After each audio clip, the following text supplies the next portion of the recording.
so much for being available to speak to me today. Can you hear me? Yes, I can hear you fine. It's great to see you, Nell. It's been great to have you in the course. You've definitely been a really positive contributing presence.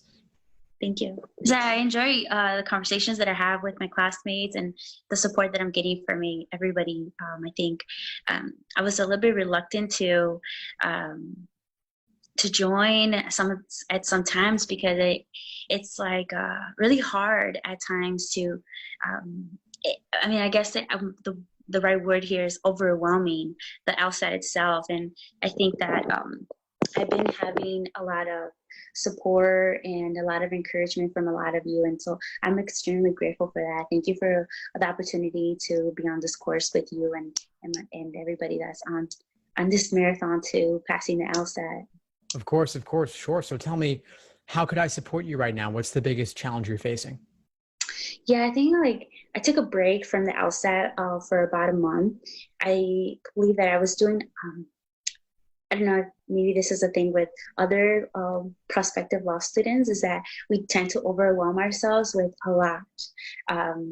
And, trying to go above and beyond, really hard on ourselves. So I decided to take a step back.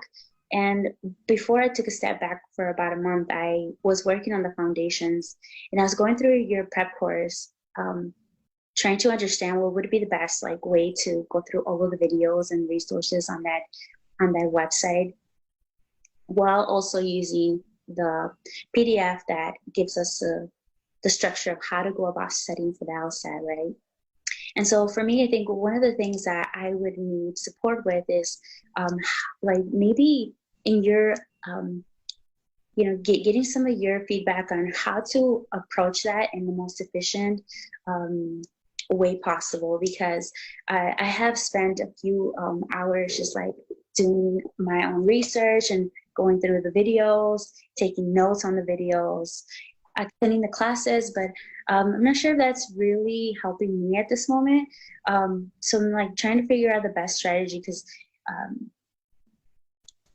also keeping in mind that I think one of the best things that I'm thinking about is breaking it up into pieces, so that it's not oh my God, it's a whole website full of videos. How else can I use this, all of this resource? Because it's everything you ever wanted as a law student, as a prospective law student, to help you get there, because just finding the resources by yourself, and there's a lot of things out there. So what is your approach to that? And maybe you've had other students ask you this question before, but that, and also with time management. Yeah, well, there are a lot of resources inside the course. As you know, I err on the side of creating more rather than less. So yes. I want it to be available to you if it would be useful to use that resource. But there are hundreds of videos in the course, hundreds of hours of material, and I don't think anybody's going to complete them all. And that's okay. You don't need to. So don't place an obligation on yourself to do every single course lesson video, just like I don't want you to feel you have to do all 95 plus prep tests. At a certain point, enough is enough. So step back, take it one day at a time, work through the schedule, cover the foundation videos because those give you the basics. Mm-hmm. And then if you want more, then dig into whatever suits your interests, dig into whatever you feel would be most useful to you. Then the other stuff you can get to later. And if you never get to it, that could be fine too. Mm-hmm. Largely, I want you to simply work through the material in the order given. Right. And so I think, all right, that's a good point. So what about building foundations then? If I think the goal here is to build a foundation where I can go through the problems in each of those drills by myself, right? Or know how to explain it to somebody else. I think at this point, because I've started and I stopped, and then I keep pushing the reset button a lot. And so I want to get to a point where I'm not pushing the reset button anymore, and I'm just consistently going with it. And so having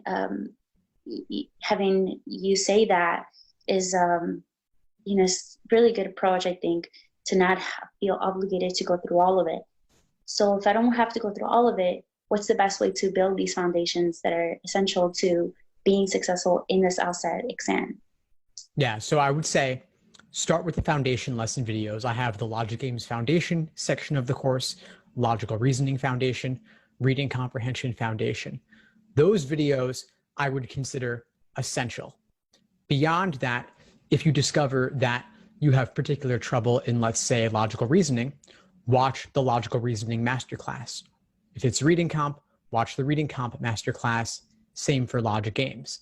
Then I have many other videos explaining specific LSAT problems, as well as videos on other aspects of prep, like the digital format, the flex format, and such.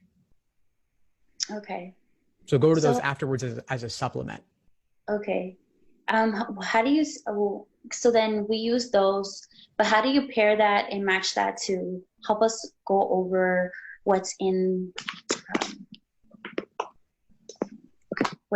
some of these books, right? So, because I'm like, I know that there's a PDF that you gave me, the plan and how to go about it. Like, and so I was going through some of these drills on the, because of logical reasoning. And I was thinking, like, you know, these are kind of hard. And I'm like, geez, like, what am I the only one that feels this way? And so I don't think I am, because I like going to the Tuesday to Thursday classes. Like I've been hearing that some of these are really hard, and even LSEC has pointed out that they're just like not supposed to be easy, right?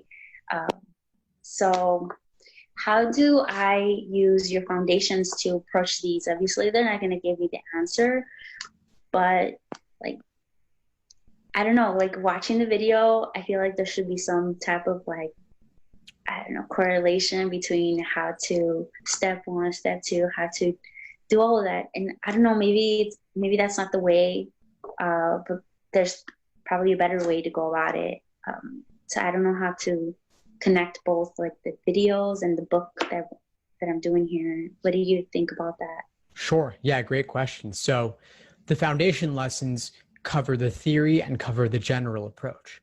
So you start there to gain a basic familiarity with the different sections and the different question types. So if you're going through a logical reasoning section from the official LSAT prep tests and nothing is clicking, or a majority of it isn't clicking, that would suggest there's still foundational material to work on.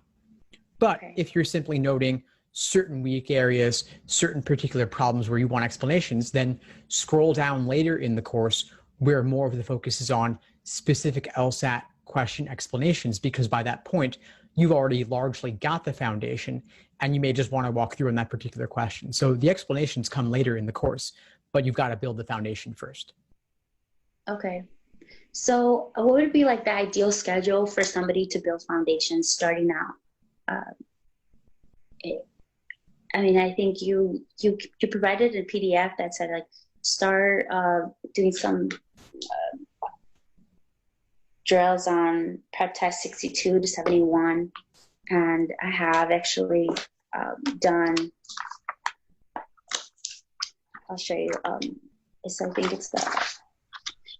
a question on page 25, questions 7 through 13, regarding the 5 colors of glass and how to organize those.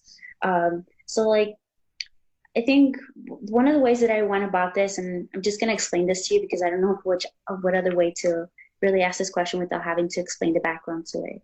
So I understand the different ways to go about it. One would be to like look at the rules that they're giving you, the conditions, right?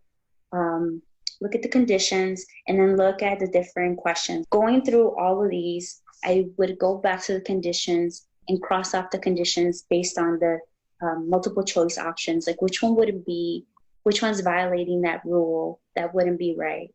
And I think that's one way to build a foundation, but do you have like maybe a different approach to that? Oh yeah, I've got video explanations for the vast majority of exams. They're linked in the schedule, by the way, and I can send the link to you as well in case you didn't see it. But I've got detailed video walkthroughs of every logic game from exam 29 up to 74. So that game and most others are actually covered, where I walk through all the questions in the game. And then in the foundation portion of the course, I also have some example questions walked through there too. Okay, thank you. And then I guess like another question that I have for you related to that is, how long does it take for somebody to build foundations? And what is the time that you recommend for somebody to focus only on foundations? I think the reason why I'm asking it is because I constantly, like I said earlier, I'm like working to it, and then I'm like, oh my goodness, like am I getting there? So I kind of leave it alone for maybe a few weeks, a few days, and I come back to it, and I'm like, okay, let's pick this up again. And so I'm wondering, like, what have you seen, and what is the ideal way to build foundations? I mean, you have all these resources, but really, I don't know how else to build all of this from the bottom up. Yeah, well, the study plan, the PDF, that gives you my general recommendations on a study plan starting to build a foundation from the beginning. So the idea is you watch the course lesson video on a particular question type, then you do several problems of that type as listed in the schedule containing my categorization. So you're doing the easiest ordering games, then the intermediate ordering games, then difficult ordering games, then easy grouping, intermediate grouping, difficult grouping. So the course lesson videos and the schedule go hand in hand, showing you the videos to watch and then the LSAT exam problems to complete. But as for your question of how long it takes, it can vary from person to person depending on your goals as well as your timeline. So let's say somebody wanted to go from a 130 to a 170. That's a big increase. You want to allow a lot of time for that. 2 to 3 months may not be enough. On the other hand, somebody who wants to go from a 150 to a 160, that maybe could be done in 2 to 3 months. That's a smaller increase, easier points to gain there. So I would ask you, Nell, I mean, what's your timeline? When are you looking to take the LSAT and what are your goals? Yeah, so I think I would like to enroll in law school for next fall. Um, some of the classmates in the class have mentioned that this year LSAC is not providing an exam date for November, only for December. And so I've been advised to take the LSAT sometime in December so that if I did want to apply for scholarships, that there is like that pool available for me to get in there early enough, get my application in early enough so that I am still eligible for some of the funding that law schools provide, because it's almost like a first come, first serve basis. So that would be my goal for next fall.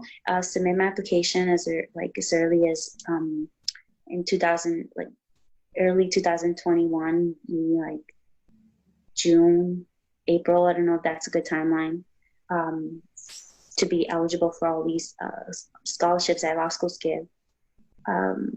But really that is something that I want to do. But I'm thinking in terms of being prepared and feeling 100% confident. I don't know if maybe April would be the best date for me, because it gives me enough time to deal with life, kind of give myself get into that mindset, prepare, because like what I'm starting to realize about this exam is not really just about like knowing the concept. It's really about having the mindset, feeling confident and feeling like really ready for myself. Like it's not, and it has a lot to do with that, be mentally prepared and present for that. Yeah, so it's about whenever you can put in the time then. Right. So do you think if I take the exam in December, I could still apply for 2021?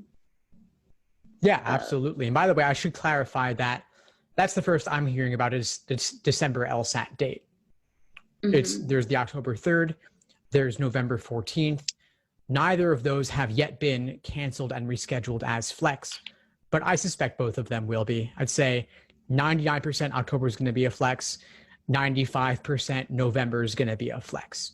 So if you feel, I mean, we're speaking now early to mid-August, so if you could be ready for the LSAT in 3 months and you believe that you'd be able to achieve your fullest potential on that, then take the November LSAT, and even if it's flex, it'll be roughly the same date. And then you'll still be able to apply to start law school in fall 2021. Okay. Yeah, that's super helpful. What do you know about joint degrees, like having applying for law school and then applying for a graduate program in that same law school? Has anybody in your class done that before? Yeah, I've had plenty of students who've done that. I've done, JD, MBA, JD, MPH, a lot of different programs. And they all have their own unique requirements. So some might require you do the GMAT also, others might require you do the GRE also. It varies a lot from school to school. These programs are each quite unique. So look into the Okay. ones you're considering. Yeah. All right. So those are all my questions for today. Um, I know that we have the class on Tuesday and Thursday. Um, my last question would be, before Tuesday and Thursday, um, what advice do you give students to be prepared to be ready to participate during these classes, online meetings? What do you think has been helpful? What have you seen students do that has made them um, be better prepared?